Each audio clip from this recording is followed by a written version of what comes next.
Επιστρέψαμε από τις διαφημίσεις. Κάθε τόπος μια ιστορία. Επιστρέψαμε στην εκπομπή της Νέριτ που έχει σαν στόχο το ταξίδι μέσα στην Ελλάδα. Ένα ταξίδι που θέλει πολλές ζωές για να το εξαντλήσεις. Είμαστε με τον Σταύρο. Ο Σταύρος έχει περάσει το πρώτο καταφύγιο, πηγαίνει στον 4ο προορισμό. Δυστυχώς έχει χρεωθεί ένα λάθος που του έχει στερήσει τη δυνατότητα να παίξει την τελευταία ερώτηση των 5.000 ευρώ. Το ταβάνι το οποίο μπορεί να χτυπήσει είναι 5.000 ευρώ, αν όμως δεν κάνει κανένα λάθος από εδώ και στο εξής. Πηγαίνουμε λοιπόν στον 4ο προορισμό, αφού έχεις πάει Ζάκυνθο, Αιτωλοκαρνανία και Χανιά, πατάς το κουμπί και φύγαμε.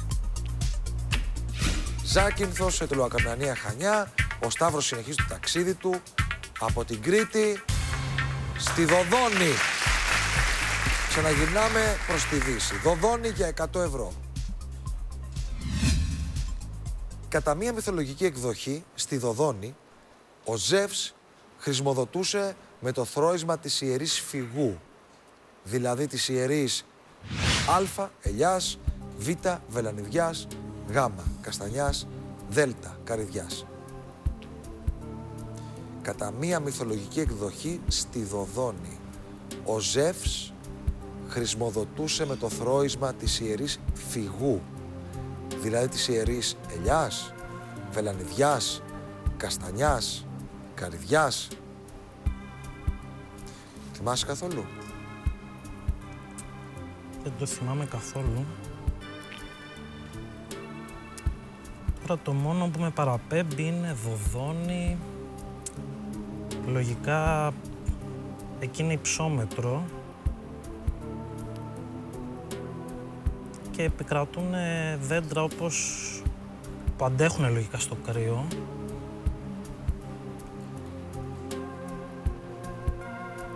Είμαι μεταξύ βελανιδιάς και καστανιάς. Βελανιδιάς και καστανιάς. Από την άλλη αυτό που λέει για ιερείς, σαν ιερό δέντρο. Της ιερής φυγού, το θρώισμα. Δηλαδή της ιερής. Των φύλων, το θρώισμα των φύλων της ιερής φυγού.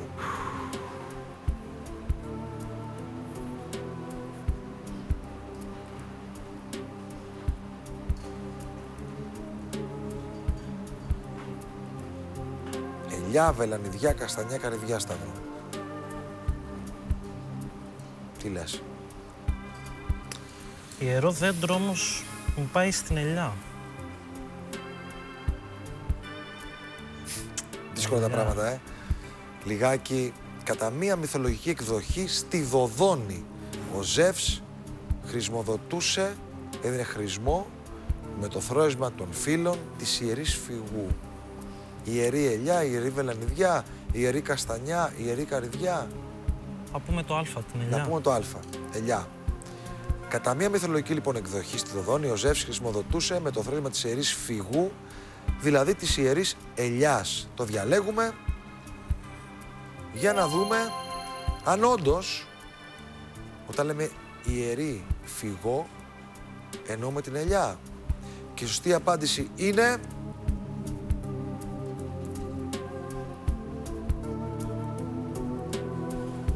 είναι βελανιδιά. Είναι βελανιδιά. Είναι βελανιδιά. Δηλαδή, η αρχική σου σκέψη ήταν πολύ πιο σωστή. Άκου τώρα. Με την δεύτερη λανθασμένη απάντηση δεν μπορείς να παίξεις την πρώτη-τελευταία ερώτηση. Όμως, δηλαδή, δεν μπορείς να παίξεις την ερώτηση των 2.500 ευρώ, αλλά μπορείς να ξεπεράσεις τα 1.500 ευρώ. Πολύ. Έχεις δηλαδή ένα μεγάλο ταξίδι μπροστά σου, αρκεί να μην κάνεις άλλο λάθος. Παραμένουμε στη Δοδόνη. Θέτω τη δεύτερη ερώτηση. Το θέατρο της Δοδόνης έχτισε τον 3ο αιώνα π.Χ. ο βασιλιάς της Υπήρου. Α. Πύρος. Β. Αιακίδης. Γ. Αντίπατρος. Δ. Αντίγονος. Θέατρο Δοδόνης. Τεράστιο θέατρο, πασίγνωστο, καταπληκτικό. 3ος αιώνας π.Χ. Ο βασιλιάς της Υπήρου. Ποιος ήταν αυτός που το έχτισε? Ήταν ο Πύρος, ήταν ο Αιακίδης, ο Αντίπατρος ή ο Αντίγονος? Το μυαλό σου που πάει? Δεν την ξέρω καθόλου την ερώτηση. Βασιλιάς της Υπήρου.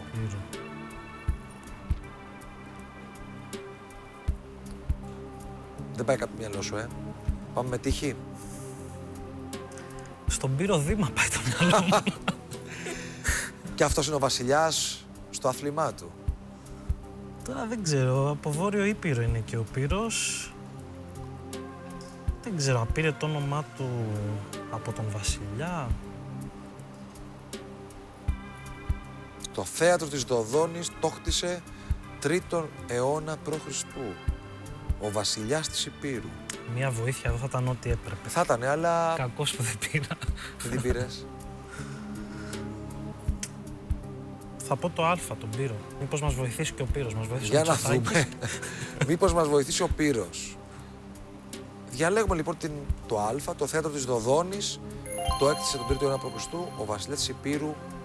Πύρος. Με 2 ρο. Πύρος. Και η σωστή απάντηση είναι...